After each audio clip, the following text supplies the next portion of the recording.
people wanted to see people's faces. Fair enough. Not a bad idea. Oh, there's Holly. Oh, and Steve is in the. Okay. Oh, you're the best. So it is 7 o'clock, so we'll get underway.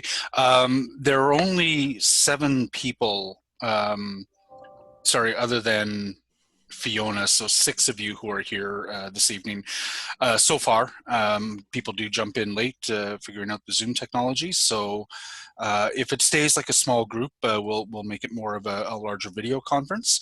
But if it starts to grow into a much larger group, we'll run by our normal ground rules. So we're taking a look this evening at the Hinchey property.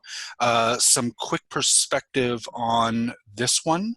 The zoning is essentially for the type and size of building that is here. I think Ryan or Nick will take you through the why they're seeking rezoning, what the permissions are. I do see City Council fairly easily passing this one, so my focus is going to be on getting the feedback from you with respect to design changes that might be helpful. You know, the nitty-gritty of the building itself, because the area is zoned for essentially what they are seeking to build. But Fiona, why don't you just describe how the evening will take place? Will roll out. Sure. So thanks everyone for coming tonight. So very shortly we will turn it over for a high-level presentation of the proposed development. After that, we'll open it up to a Q&A. I think Jeff is saying if it keeps under a dozen, we can promote you to a panelist so that you can be either on video or just speak your question. I will ask that you limit that to 2 questions if I promote you so we can go through. So if we choose that path, just raise your hand and I'll pay attention to the order and I'll put in the chat who's coming up next, or the next like 4 people, so you have an idea. 2 questions, and then if that runs out, I'm happy to promote people again. If we get a little bit larger, I'll ask that you input your questions into the Q&A. So at the bottom of your screen, you should see 3 buttons, one of which is Q&A. You would type your question in there, and then it would pop up as so. I've just put in a test question, so hopefully you can see that. I would read that out loud and turn it over to one of the panelists to answer. As I go through the questions, similarly, I'll be looking for, I'm not going to repeat the same question if different people ask it, and I'll be looking to make sure everyone has a chance to ask a few questions, and then I'll go back to people who've already had the chance to answer one. This is also being recorded. It will be on YouTube in a few days. I can send you the link, and you can feel free to share it with neighbors. And as well, any questions that you don't have the opportunity to ask tonight or that you think of later on, you can definitely email us afterwards and we can make sure that those are answered. And as well, you're welcome to submit comments throughout, but do consider sending your official feedback to Steve Gauthier as well as to our office. So Steve can wave. He's the lead planner with the city on the file. And if you want to submit official comments, definitely email him. I'll put his email address in the chat very shortly, and also include our office because we like to hear what everyone's thinking. So I think that's it for now. So with that, I will turn it over to Nick. All right, thank you very much, Fiona. I'll just go ahead and share my screen here so I can put my presentation up. And just maybe some quick introductions of the team. Yep.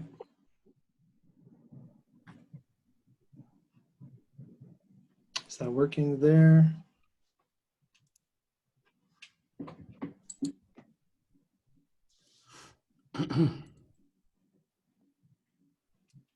Is that up there? Can everyone see that?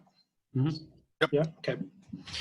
All right, so just to briefly introduce myself and everyone else who's here tonight with me on the panelist side. My name is Nick Sutherland. I'm a planner with FO10 Planning and Design. With me is Kirsten Nietzsche. She is also a planner at FO10 Planning and Design. Ryan Coolwine with Project Studio One is the project architect. And Steve Gauthier is the file planner, as mentioned by Fiona. And we also have members of the ownership group as well, with Sudhir and Praveen, who are here tonight. So thanks again, Jeff, for setting this all up. I think with that, we'll just get right into it. Oops.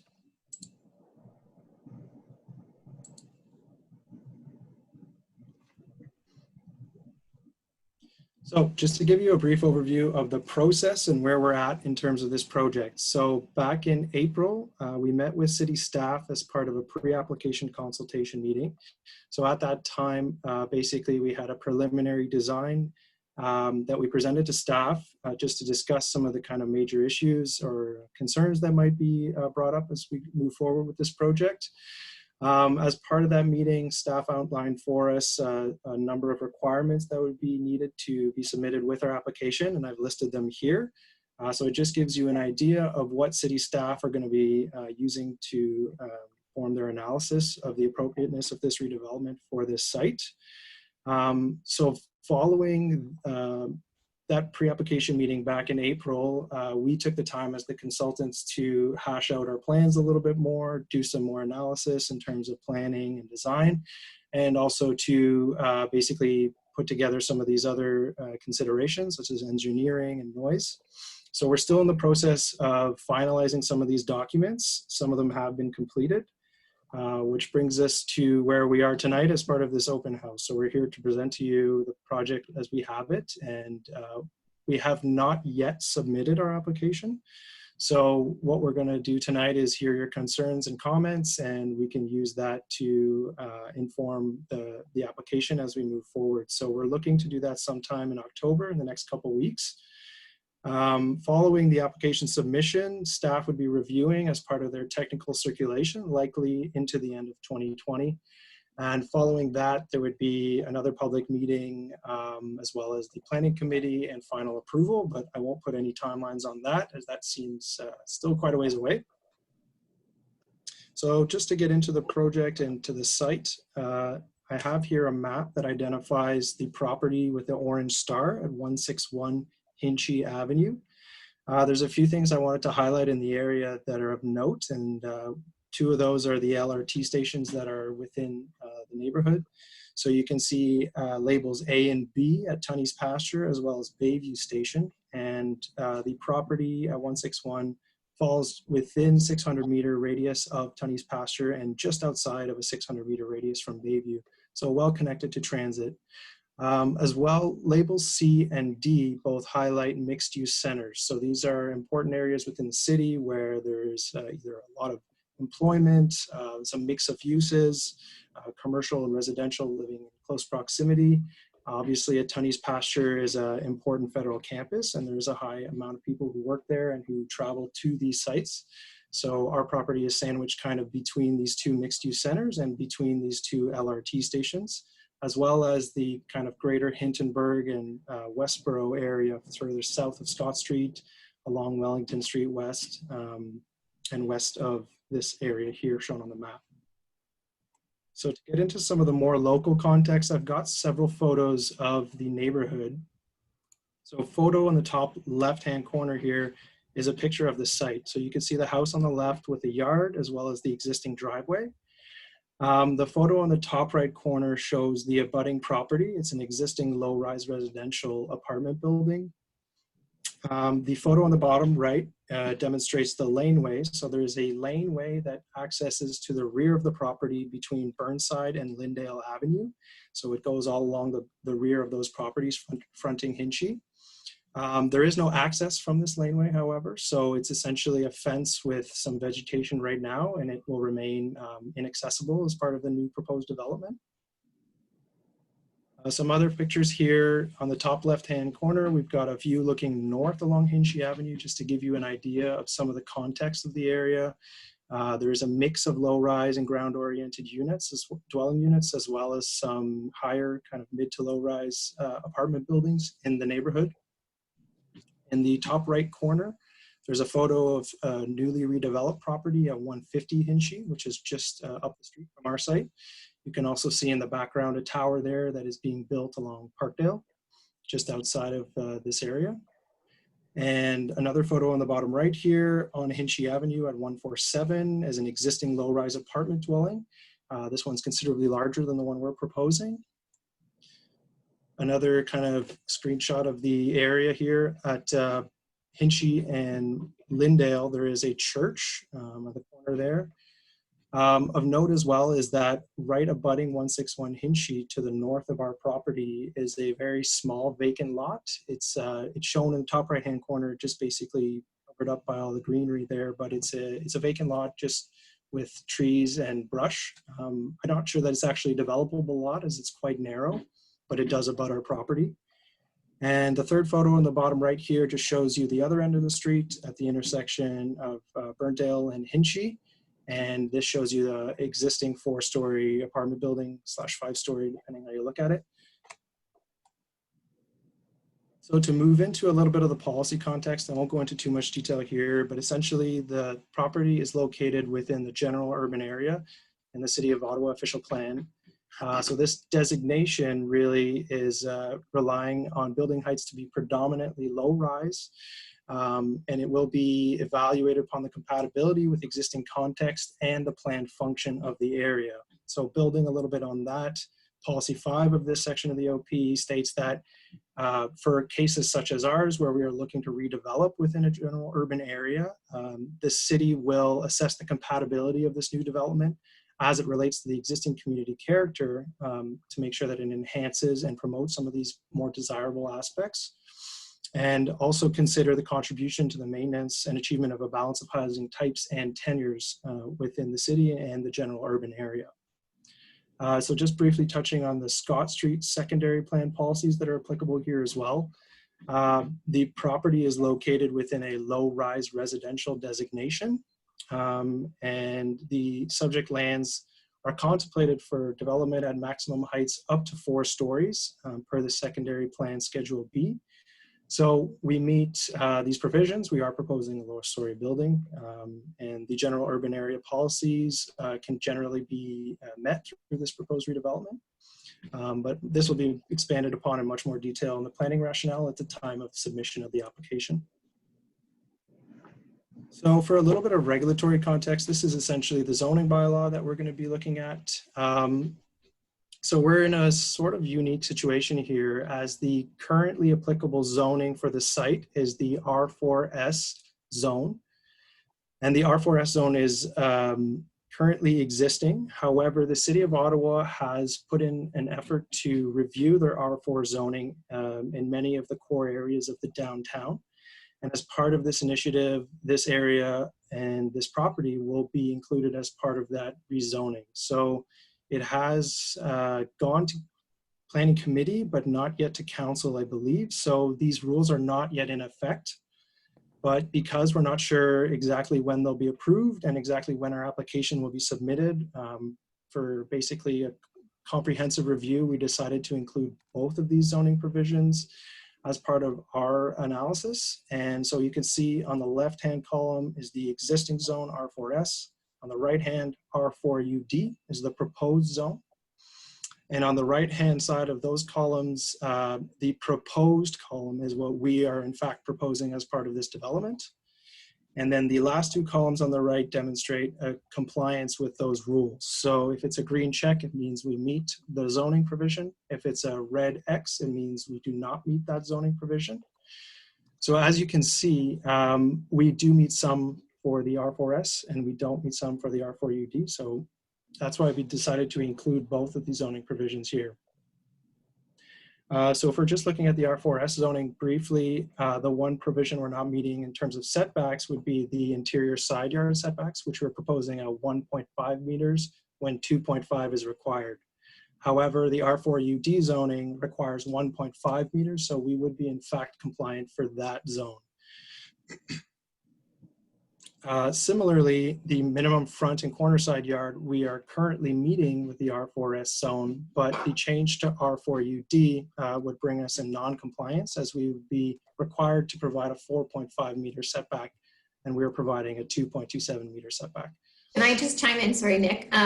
So just for everybody's context, because the R4UD zone, this is all very new and it's a very lengthy document. we are still, of course, understanding and combing through it. So Nick, I was looking at this before we met. I did find some, there are currently provisions within the zoning bylaw that allow for an averaging of front yard setbacks, to enhance that existing streetscape. And the R4 zoning study that was undertaking and just went to planning committee deletes that section, but it does actually reintroduce it within a new section, which is a little bit confusing. So this actually will comply because we will still be able to average those front yard setbacks within the R4 UD as well. So that actually will comply. Perfect. Okay, so as Kirsten was saying there, the R4 UD zoning is coming in. We're still in the process of reviewing that, but ultimately we're trying to make our development compliant as best as we can with both. But understandably, there will be some deficiency in some respect as the change of zoning does occur. So one other thing I wanted to highlight here is that we are meeting the bylaw in terms of required parking for both resident and visitor. So as I mentioned before, because we're in such close proximity to rapid transit, both of Bayview and Tunney's Pasture stations, the requirement for providing parking is 0, as we want to be promoting active transportation as well as transit usage. So it was decided that we would go with no parking, but we would provide bicycle parking. So we are providing 8 spaces here, which does meet the zoning bylaw as well for both zones. Now, the one deficiency that we hit for both R4S and R4UD zoning is in the amenity area requirements. So we are slightly deficient in proposing 144.03 square meters when 162 is required. And for the communal amenity area, we are deficient in proposing 101.01 meters squared when 120 meters squared is required. Now, lastly, I have here the landscaping provisions. So the landscape plan is in the process of being revised. And so I didn't have the exact number to put in there. Though for the R4S zone, we do meet that 30% landscaping requirement.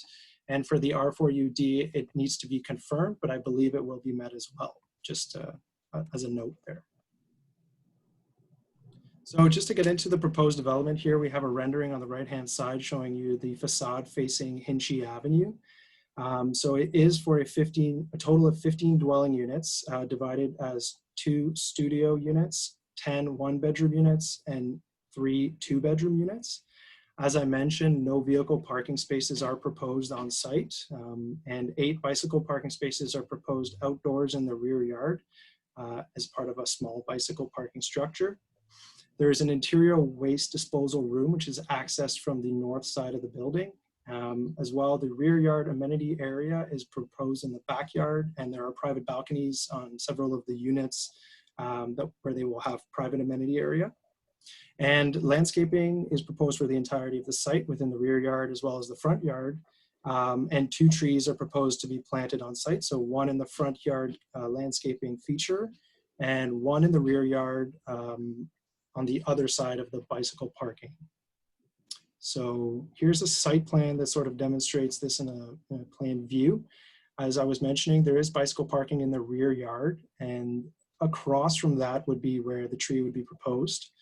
As I said, the garbage room is accessed from the north side of the building, and there is an entrance on the south side of the building leading into the stairwells to give access to the interior units. The front main entrance of the building is accessed along Hinchey. And there's also a sunken terrace along Hinchey here where the basement unit will have access directly from Hinchey Avenue, but only for that unit. The sunken kind of terrace area here also has some landscaping, and as I mentioned, there is a tree in the front yard too.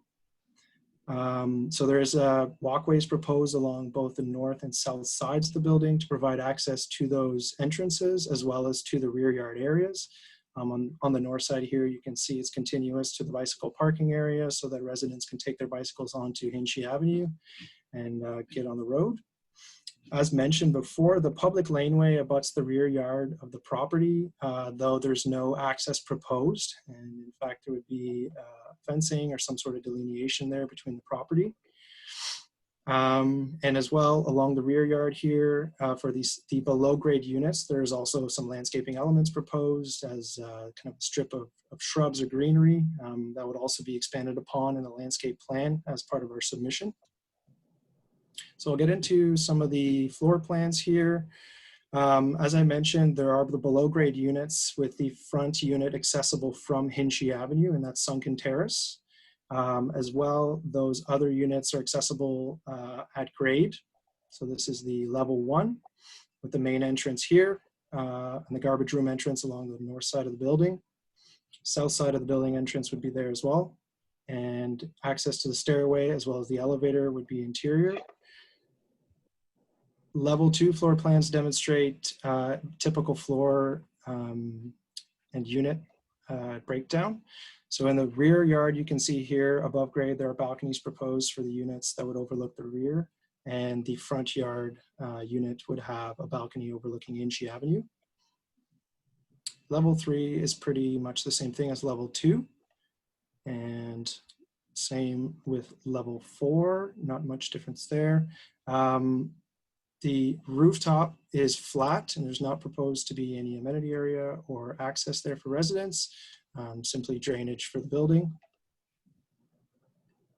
We also have some elevations here, and this is the east elevation. So this would be the rear yard elevation facing the laneway in the backyard. This is the west elevation, so essentially the front facing elevation along Hinchey. You could see on the bottom left-hand side there, that would be the main entrance into the building.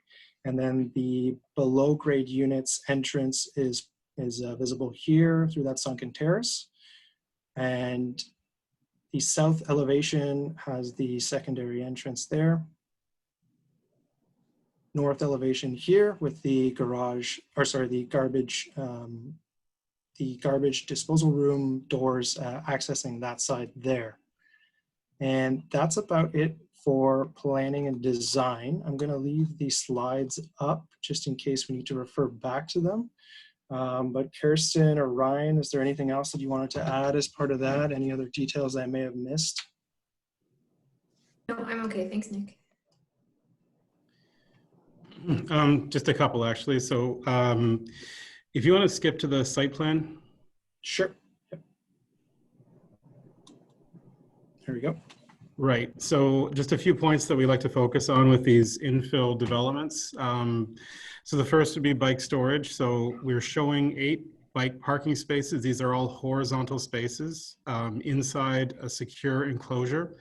Because we're inside a secure enclosure and all these spaces are horizontal, we are easily able to stack or incorporate a stacking system.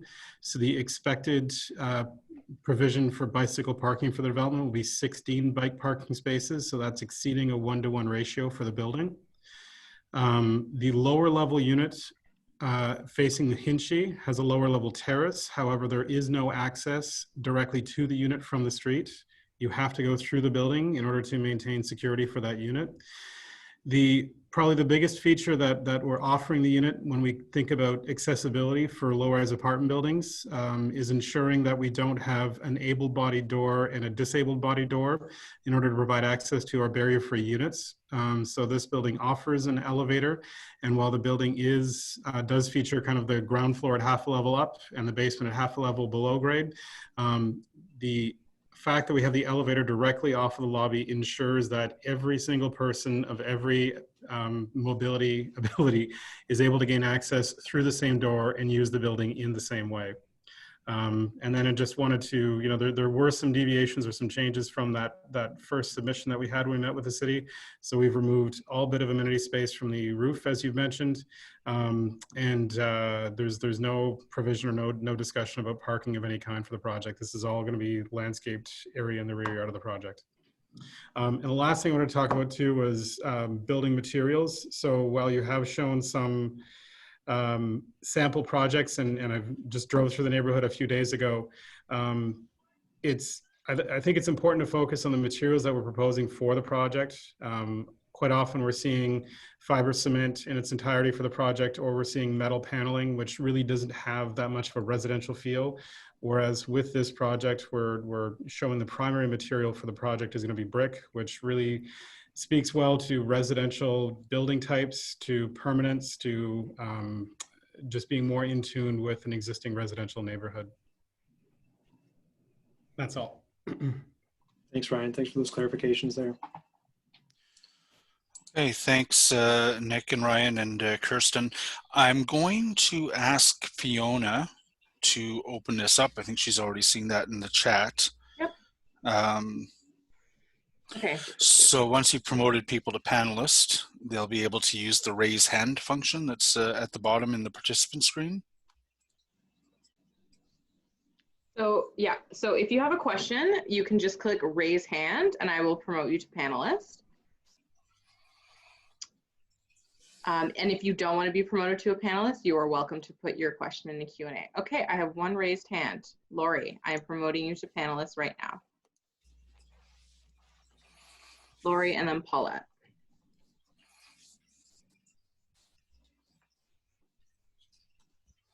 Hi, Lori, can you hear us?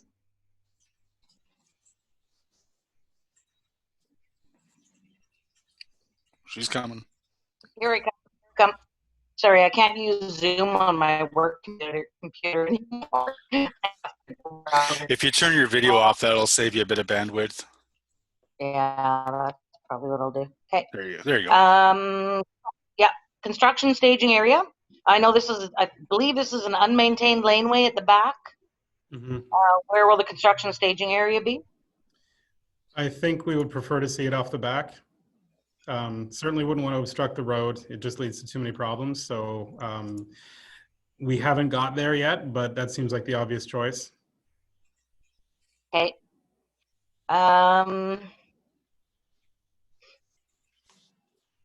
And sorry, I missed a little bit at the beginning. So the side, you're asking for variances on both sides? Correct. On each side yard.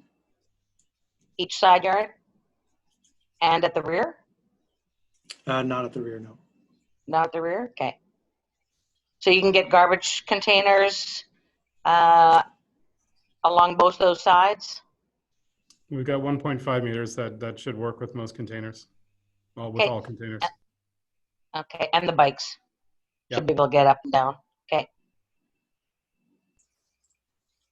Okay, that's it for me at the moment. Thank you. Thank you, Lori. I am respectfully returning you to participant.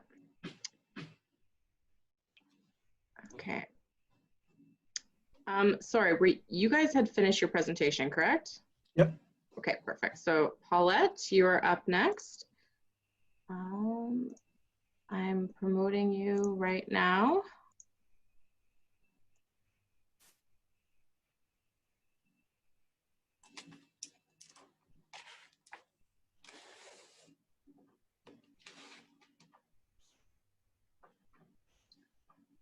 Paulette, if you can hear us, feel free to unmute yourself. Hear me now? Yep. Okay. I feel like I've arrived. I've been promoted by both Fiona and Jeff. Thanks very much. This question is to the related specifically to this project, but also a little bit more largely, Jeff, I guess a question to you as well. And I'll say this 3 times, again and again and again, and now this will be the 4th again, that we hear that there will be units built in a very small area with absolutely no parking and absolutely no spaces for any car sharing.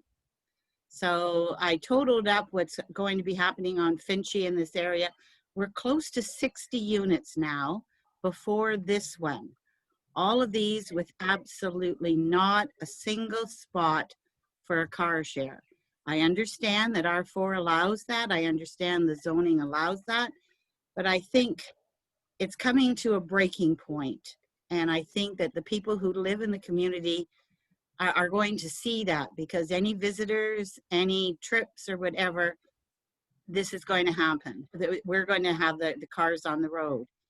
This is not going to be the last one as well, right, Jeff? I'm sure, and Fiona, that we will get more. And I guess this is to you, Steve, as well. There will be more. Our area is primed for it. So this is not a question against R4. This is not a question against any of that. It's just that we have to take the larger picture into account. And I don't believe that all of these units being built with absolutely no parking and no car sharing makes any sense at all for the well-being of our community in the years to come. And a secondary question to that would be, of course, permit parking. But that's something that is coming up again and again. And I just wanted to highlight that in this question as well. Yep. So Paulette, your point is well taken, and it has been thought through as part of certainly first the R4 review, and then as we go through the comprehensive zoning bylaw, you're going to see more and more areas where no parking buildings are being built. And you talked about the bigger picture, but I'll take a look at the even bigger picture, which is how do we accommodate growth in walkable transit neighborhoods with the density that we need to accommodate that population to mitigate sprawl and the climate effects of sprawl, and have green space. Something has to give, right? And what is giving is car parking. And that's the big picture. We can have fewer people living in the buildings, make them much, much smaller, have fewer people living in there, have amenity area for trees and for green space, and have parking spots.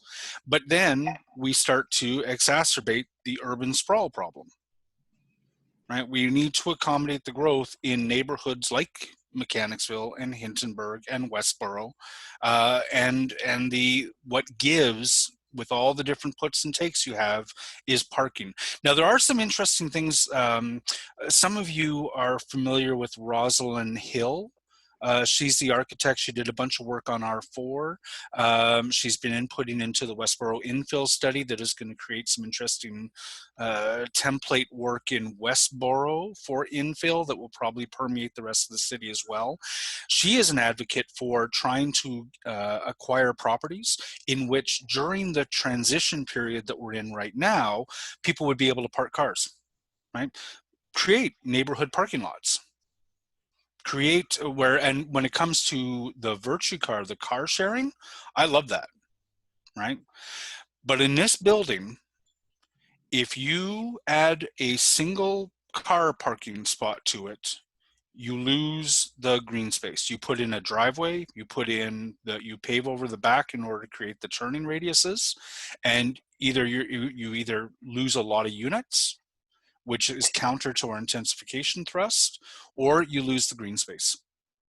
You know, a lot of our concrete jungle in Kitchissippi right now is private parking.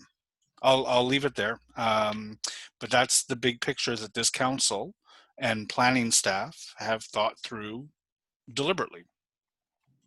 It's eyes wide open. I don't know if I get a chance to reply, or we could just do this another time, but I don't think it has to be an either or, Jeff. I think there can be, when we look at the totality of the number of spots, that we actually can give a little bit more to give and take. You know, I'm a firm believer in intensification, but I don't think it has to come to quite at this extent. So, and I understand you're not alone. completely. Yeah. Yep. And so just one more little thing about permit parking in your little brain. Yeah. And it's so right now the city doesn't provide permit parking in neighborhoods where most people have got a driveway or a private parking spot, and that is going to change not extremely quickly. Sorry, I shouldn't say like no bomb is going to drop on Mechanicsville and Hintonburg and wipe out all the homes that are here today and change them all over into 4-story apartment buildings. It's going to be a long process. But in the course of that long process, we are going to see more and more multi-residential that don't have parking, and the city's current policy on permit parking that keeps it out of neighborhoods where there are a lot of private parking spots and driveways, that has to change. We're facing that left, right, and center. So it is top of mind, and it is a transition over time. But certainly this building can get filled with people who don't have cars. And one of the things, actually, forgive me while I'm on the topic, I don't want to take over the meeting. One of the things that we have to do is a better job with developers and with real estate agents and with landlords, where we put in the site plan a condition that they have to tell people who want to move in there's no parking. But what I hear time and time again is a wink, wink, nudge, nudge. Oh, there's permit parking. They say about neighborhoods that I cannot get permit parking in. You'll be able to park on the street, except that the competition for that space is huge. And then, like now, especially in the last year, we've introduced daytime parking bans for snow in residential areas, right? And we have to do that if we're going to keep up. So tenants have got to know that if they are moving into this building, there's no wink, wink, nudge, nudge. They are not going to be able to find a place to park their car. And there's only so much we can do in terms of regulation, but that was on my to-do list last week, was to begin that conversation with landlords and developers to say, quit screwing your tenants over, your prospective tenants over. Let them know fully and honestly, there is no parking here. Because when they can't find parking, they call my office. And I don't want those phone calls. Sorry. I'll leave it there. Okay, thanks, Jeff and Paulette. Paulette, I'm gonna respectfully promote you back to an attendee. So now the motion is a promotion. I know. Do you like that, Paulette? She's I very do. she's very good. I do. Oh, I'm happy to be demoted. Okay, thanks, Paulette. Thank you, Paulette. So to update everyone, there are 3 questions in the Q&A, and then I have a hand raised from Lori. So I don't have any other hands raised. So after these 3 questions, I'll kick it back over to Lori. So the first question, can we please go back to the variances required? I'm curious about the height compared to zoning. So there's the zoning table. You can see here, so for R4S, we're looking at 14.5 meters maximum building height, but not greater than 4 stories. And it's reflected as well in the R4UD at 14.5 meters. We're proposing 13.2 meters. So we're within the zoning for both R4S and R4UD for height. Okay, thank you. And then they say, I'm also interested in the amenity spaces. Is it only shared amenity area in the quote backyard, end quote? Yes, so the rear yard amenity area is what's called the communal amenity area, so accessible for all residents, whereas the units within would have balconies for private amenity areas for those units. Okay, thank you. And then follow up on the permit parking. Or did Jeff just get rid of that? I'm sorry, I just typed out an answer which dismissed the question. Justin was asking, he wanted more information on permit parking, and he was wondering if what I was saying was that permit parking is coming to Mechanicsville. And I just clarified with him that that's not a policy direction today. That's not a formal conversation at the city today, but it needs to be. It is currently a matter of conversations among particularly urban councillors, senior staff at the city. We all recognize that we have to get a handle on permit parking in some of these neighborhoods, and I am committed to starting to move that ahead with the city to see what kind of policy changes we can make. I think the permit parking policy is a 2003. It hasn't changed approximately since then. And given new thinking about intensification in the intervening time, we absolutely need to address that and to determine as a city council, is our previous policy still appropriate? Are there useful updates that we can make to it? So stay tuned for details. It's one more thing on my to-do list. Okay, thanks, Jeff. So Lori has raised her hand again. Lori, I am promoting you to panelist. And as Lori gets settled, there's no other questions in the Q&A and no other raised hands. So feel free to submit questions or raise your hand. And Lori, if you can hear us, you can go ahead.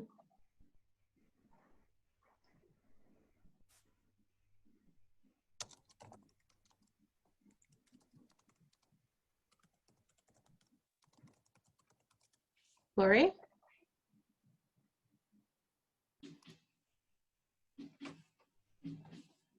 Lori, unfortunately, we can't hear you. I don't know if you can hear us. Give you another few seconds, maybe. Lori, there's a question in the Q&A, so I'm going to read that out loud as maybe you get through the technical stuff. So Chris has just asked, are you going to install bird-friendly glass? Ryan, maybe you can speak to that one. We don't have a plan for that at the moment. I mean, typically when we get into this kind of installation is when you have larger expanses of glass. In general, all the window openings here are relatively small in size and wouldn't justify going towards some kind of bird marking or bird protection. Okay, thank you. Lori, how are we doing? Can you hear us? Yeah, I'm back. Can you hear me? Perfect. Yeah. Whew. Okay, I don't know what happens there. Every time it bumps me out. Anyway, did I hear that there was no rooftop amenities? Yes. No rooftop amenities. Okay. So the air conditioning, HVAC, is that on the roof? Yes. Okay, so it won't be annoying any of the neighbors on either side? Okay. That's right. Yeah, so it'll be on the roof. We have bylaw requirements for the amount of sound transmissions, so we'll screen it. We don't like to look at these things either, so we always put them with some kind of a screening around it, and there's acoustical properties to that screening, so it does a good job of masking sound. Okay. The balcony space, is that considered amenity space? So are you adding that up for the total amenity space? Yeah, it's private amenity space, so that gets it's not communal. So there's total amenity space and communal amenity space. Communal is the shared amenity area, and the total is everything else, like is the sum of all amenity area being provided. So the balconies do get counted. Do get counted. Okay. And stay on a sec. Ooh, okay. And my other question was, sorry, what was the reason for the side variances?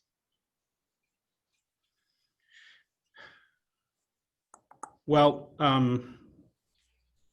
the interior side yard setback is at 1.5 meters, but that's dependent on the height of the building.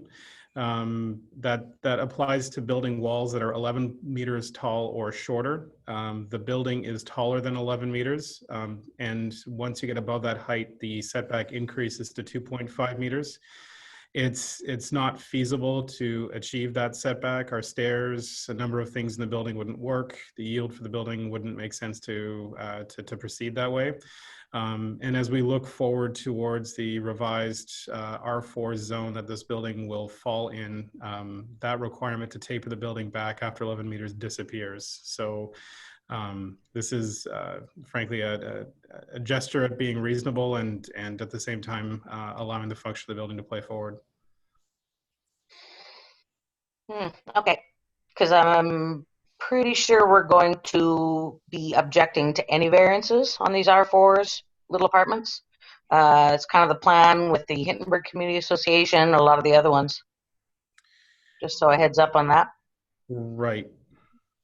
Yeah, no, and I agree with Lori, and I know we had a bit of a discussion with the planner today as well. It's really, really important. We've set out a new box for R4. There's language for the Committee of Adjustment to say we mean what we say on this box. The community has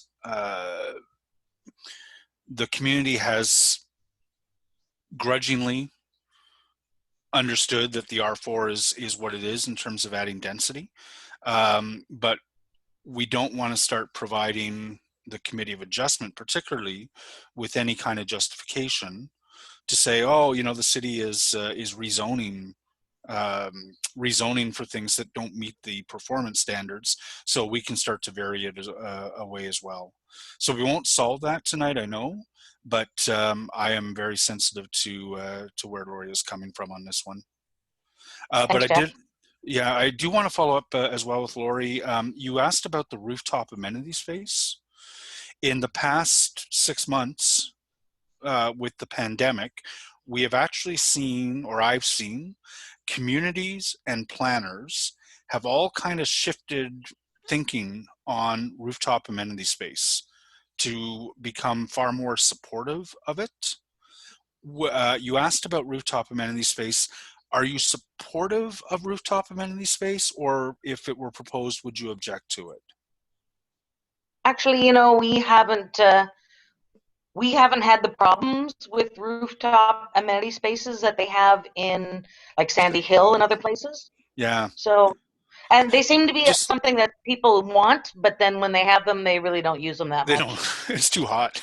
It's too Like hot. on an evening like tonight would be perfect, but that's 3 weeks out of the year.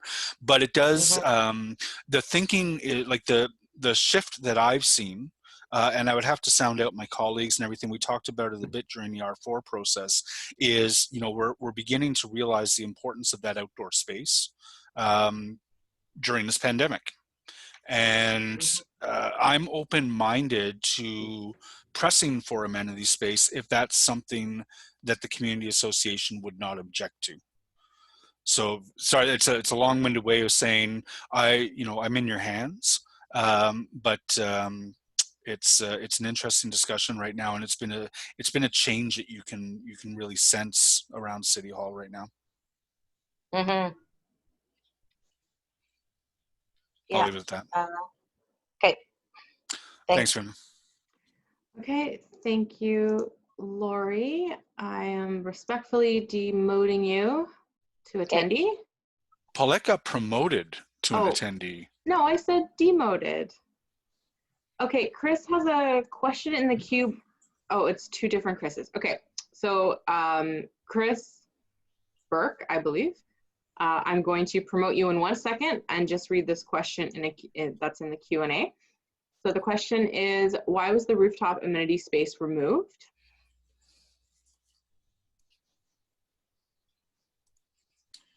You want me to speak to Ryan, it? do you? I can speak to it. And I think it really, Sure. it ties into exactly what the counselor was saying, is that they're really, over a number of years and in our experience, and I think in many counselors and ward experience, we have found that there's been actually quite a big pushback against rooftop amenity space. So of course, we're always looking to find that balance. And for this project, it is a fairly small project. So when looking at all the factors for, looking to what the community might be preferable to, looking at costs of course, rooftop amenity spaces are not inexpensive. They do require a lot of mechanical work and special drainage, etc. But then also looking at the larger community. So there is a park in very close proximity. So just weighing all those things, it was a decision to not have the rooftop amenity space for this site, especially because there is a rear yard amenity space as well as private amenity space with balconies. Okay, thank you. And now, Chris, I am ready for you and promoting you to a panelist.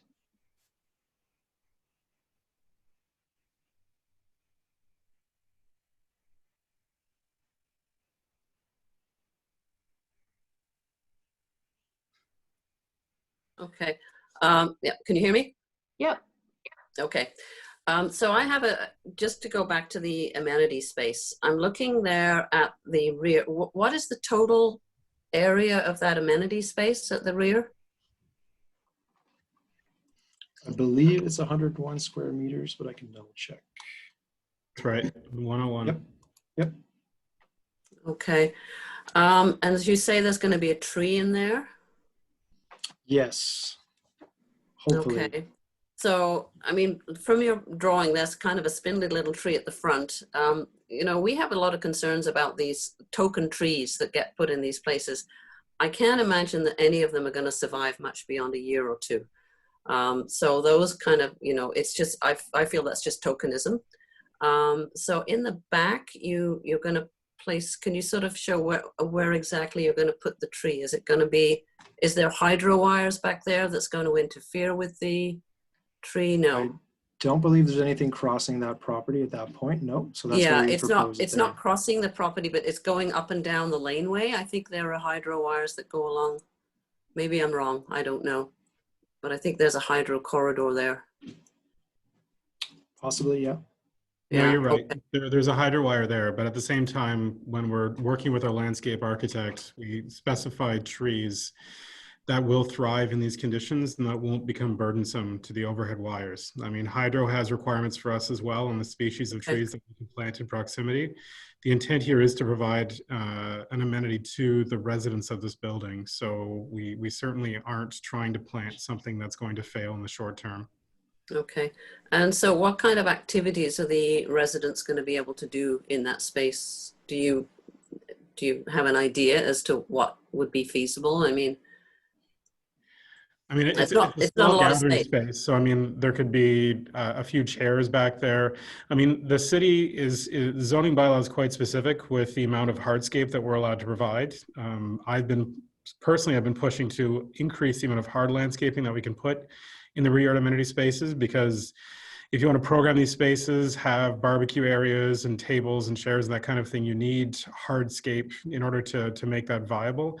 But there is an 80% soft landscaping requirement for these rear yard amenity spaces. So really, this is meant to be much more of a green space with occasional use by the residents than anything else, based on the way that the zoning bylaw has been written.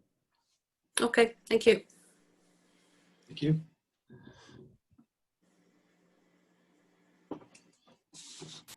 Okay, thanks, Chris. I am respectfully promoting you, demoting you, whatever you want to call it, to attendee again. Neutral, changing status. Yes, changing of your the participant status. And there is another question in the Q&A. Can you conserve any existing trees? So we did look into this. Unfortunately, many of the trees on site are not very healthy or are invasive species. So there's a tree conservation report that's been prepared as part of our application and will be submitted to staff as well for review. There was one tree that was in good condition, but unfortunately, because of the placement of the building, it will have to be removed. So that's why we're hoping to essentially replace that one good healthy tree with another tree in the rear yard, as well as landscaping and the front yard tree. Okay, thank you. I have no more questions in the Q&A, and I don't see any raised hands, but I will give it I a have a few question. minutes. Oh, Jeff has a question. Perfect. Yeah, sorry, can we just go back to the west elevation, the front door, quote unquote? So this is the first time I'm looking at this. You don't have like a full, I don't know what you guys call it, architectural rendering or showing. Sure we do. Yeah, I mean, I can bring up a couple views if you. That'd be awesome. Yep. I'm looking for the front to look as much like a front as possible. I think, we had a lot of discussion around that in the R4 discussion. I'm not able to share my screen right now. Okay. It's hard to tell from looking at that elevation. Oh, Fiona can get you some screen sharing. Some sweet screen sharing. Not just the regular kind? No, sweet. Should have stepped away for a second. Okay. Oh, I'm a co-host. Hey, this is why I asked to be a co-host.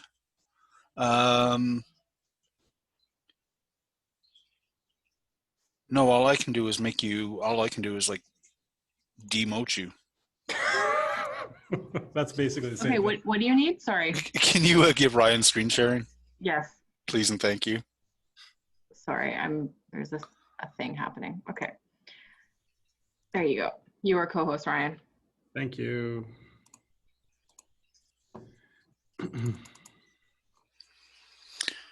I think you mentioned with respect to materiality and stuff, like you're looking at brick and. Yeah. Okay.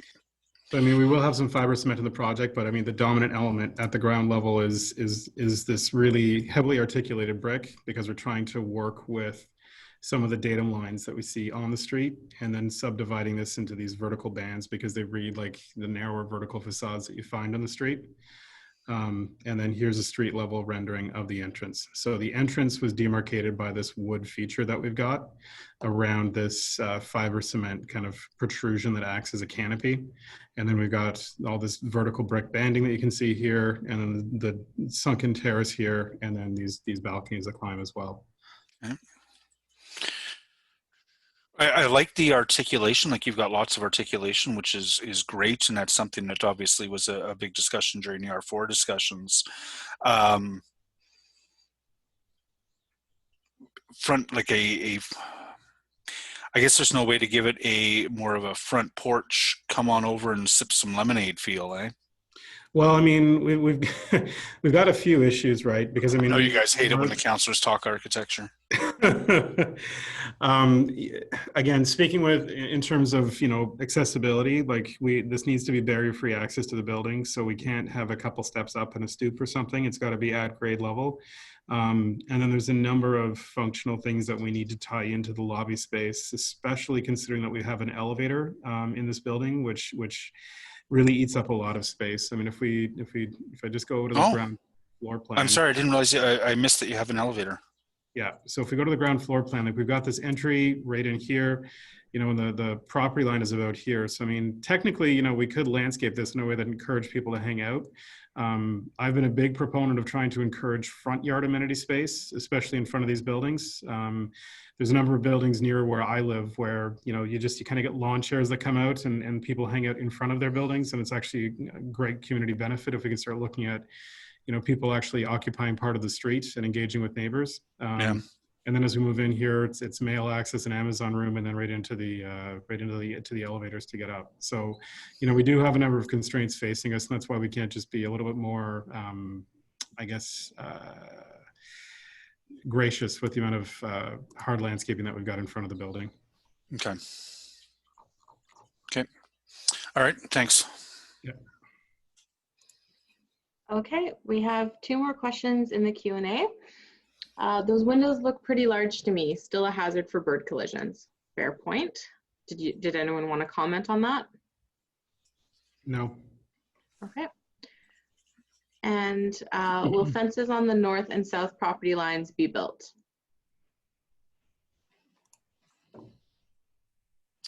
I can't recall. Ryan, do you recall if there's fences? I was going to say, Nick, do you remember? I don't. I have to check the landscape plan. I would assume so. It's pretty typical in this kind of condition, especially we've got some small retaining walls, so I would expect to see some fencing around the perimeter. Steve, is that something that you look at in site plan? You're on mute. Can you hear me now? Yep. Thanks. Well, the fencing, I guess, can be looked at. Yeah, it's something that could be looked at. Is there potential that that's a requirement? Not necessarily a requirement, but it could be discussed with the applicant and could be added to the site plan that gets approved. Okay. It's so you abut a low-rise house and you abut a vacant lot right now? Correct. Okay. Are you in touch with the homeowner who is directly next to you? To the south, the existing building? Yeah. I'm not sure. Personally, no. Perhaps the owners are. I'm not sure. Yeah, Sadir, they might be on the call. Sadir, have you been in contact with the owner of the low-rise building to the south of your property? Not that I've contacted it, I guess. No. Okay, I would highly encourage you to do so, because those discussions around fencing and stuff I like to have the neighboring landowner involved in that. Sure, Jeff, we'll do that. Yeah. Thank you. Thanks. Okay. Thanks, Fiona. Okay, thank you. Next question, will the only viable tree be suitable to transplant? We like to rehome what plants we can. Will the only viable tree be suitable so is that the the healthy tree be suitable to transplant? The existing healthy tree, I think is the question. I think Sorry, go ahead. I think the question is talking about something that's going to be removed. So the existing tree that's in good health, whether or not that one can be transplanted on site. I think that's the question. On site or elsewhere? Yeah. On site or elsewhere? I don't believe so. Generally, that's very hard to do with mature trees. I know in the tree conservation report, they would have mentioned it, but it's not often something that they do for a project of this size or for a tree of that condition. If it was like a very large mature tree of some species that is very valued, it could be that they would go through that exercise, but that's not the case for us on this site here. Okay, thank you.